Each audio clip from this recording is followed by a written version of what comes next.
नमस्कार सर. मी तसं MSTC बॅचचा student नाहीये. मी C++ बॅचचा स्टुडंट आहे सरांचा. आणि मी माझ्या मित्रांनी MSTC ला ऍडमिशन घेतलं होतं आणि मला RTR मुळे घेता नाही आलं.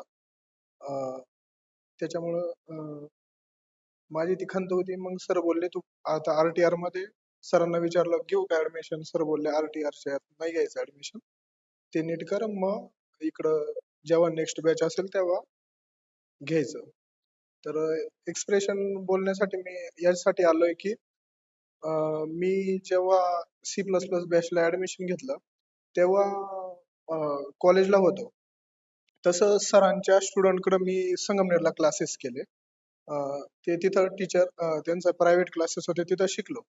पण तिथं शिकलो तर ते सरांसारखं शिकवणं पण मग वरच्या लेवलवर इंटरनली गोष्टी कळत नव्हत्या. मग तिथून मी पियुष सरांकडे क्लास लावले. त्यांचं नाव कळालं मला. योगेश्वर सर तेव्हा माहित नव्हते. मग पियुष सरांकडून कळालं का पियुष सरांचे गुरु कोण आहे, गोखले सर. मग गोखले सरांकडे क्लास लावले RTR चे. मग तिथं कळालं का त्यांचे स्टुडंट योगेश्वर सर. मग योगेश्वर सरांकडे C++ चे क्लास लावले. मग तिथं जेव्हा क्लास करत होतो तेव्हा असं कळालं का इंटरनली गोष्टी कळत राहायच्या.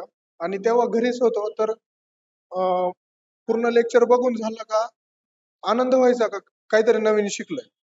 आणि मगाशी शरद दादा जे बोलले का असा एक पॉइंट होतो का सर म्हणजे 3-4 लेक्चर 3-3 तासाचे सांगता आणि लास्टच्या पॉइंटला सांगता का हे असं असं होतं. आणि मग कळतं का अरे भाई आपल्याला तर वेगळ्याच गोष्टी सांगितल्या होत्या ना आपल्याला या मधल्या गोष्टी. मग तो जो आनंद आहे ना तो मित्रांसोबत सांगायला गेला का त्यांना ते कळत नसायचं. ते म्हणते काय बडबड करताय याचं त्या.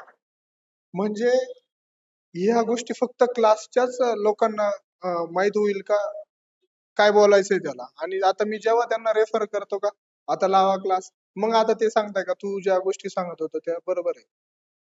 अजून हे झालं क्लास बद्दल. नंतर आता जॉब मध्ये मला आधी .NET वर जॉब भेटलेला कॉलेजमध्ये. तो मी सोडला 1.5 वर्ष घरच्यांच्या विरहित वगैरे करून जॉब सोडून दिला. 1.5 वर्ष विदाउट जॉब राहिला आणि मग आता C++ करून मग C++ डेव्हलपर साठी मला जॉब भेटला. ठीक आहे जॉब भेटला. प्रत्येकाला आवड असते C++ ची म्हणून म्हणजे कोर मध्ये काम करण्याचं. तर तिथे जेव्हा गेलो आणि त्यांचा टीम सेंटरचा जो प्रोजेक्ट आहे सिमेंसचा त्यात जेव्हा कोड बघितला बाकीचे ते कोड समजून घेत होते. तिथं मला प्रत्येक लाईन मध्ये योगेश्वर सरांचा सिंटॅक्स दिसत होता. आणि फार पहिल्या लाईन पासून तर हेडर फाईल पासून तर आपण जे फाईल प्रोग्रामिंग जे करतो त्या प्रत्येक लाईन मध्ये योगेश्वर सरांचा कॉल. आणि सेम मी प्रत्येकाला सांगितलं त्यानंतर का मला टीम सेंटरच्या याच्यामध्ये मला योगेश्वर सरांचा कोड दिसतो. ते झालं पुढचं. तिथं ट्रेनिंग पिरियड मध्ये मला C++ मध्ये असं असं कळालं. नंतर माझा सिमेंस साठी जेव्हा इंटरव्ह्यू झाला तिथं 3 जण इंटरव्ह्यूला होते C++ च्या. केबिन होती तिथं.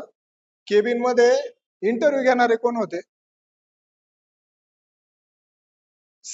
योगेश्वर सरांचे स्टुडंट. आणि जिथं मी माझ्या रिझ्यूम मध्ये मेन्शन केलं होतं का मी वेक्टर आणि लिस्ट इम्प्लिमेंट केलेली. त्यांनी मला बाकीचे क्वेश्चन विचारल्यानंतर shallow copy deep copy copy constructor सांगले होते. नंतर त्यांनी प्रोजेक्ट मध्ये वाचलं म्हणे तू वेक्टर आणि लिस्ट इम्प्लिमेंट केली का. मग म्हटलं हा. मग त्यांनी मला डायरेक्ट पेन दिला आपला व्हाईट बोर्डवरचा आणि केबिन वर कोड लिहायला लावला त्याच्या काचेवर. आणि म्हणे कसा वेक्टर आणि लिस्ट इम्प्लिमेंट केली ते दाखव मला. जेव्हा कोड लिहिला बाकी लिहिला म्हणे मला फक्त एखादं फंक्शन लिहून दाखव जे की नोट्स वगैरे. मग ते झाल्यानंतर माझे ऍप्टिट्यूडचे क्वेश्चन विचारायला लागले. तिथं मला ते ऍप्टिट्यूड काही येत नव्हतं. मी एकाही प्रश्नाचं ऍप्टिट्यूडचं उत्तर नाही दिलं. त्याच्यानंतर मला वाटलं का सिलेक्शन नाही होणार कारण लास्टचा जे शेवट जो चांगला व्हायला पाहिजे इंटरव्ह्यूचा तो झाला नाही. पण मग त्यांनी मला लास्टला परत फीडबॅक दिला जे इंटरव्ह्यू घेणार होते त्यांनी का तुझं C++ चांगलं आहे म्हणे, ऍप्टिट्यूडचं तुला इम्प्रुव्हमेंट करावं लागेल. तर मला यातून एकच सांगायचंय का जर डोळे झाकून सरांवर विश्वास ठेवला तर सी प्लस प्लस मध्ये कुणीही हात धरू शकत नाही आणि फक्त श्रद्धा ठेवायला पाहिजे. Sir thank you. धन्यवाद.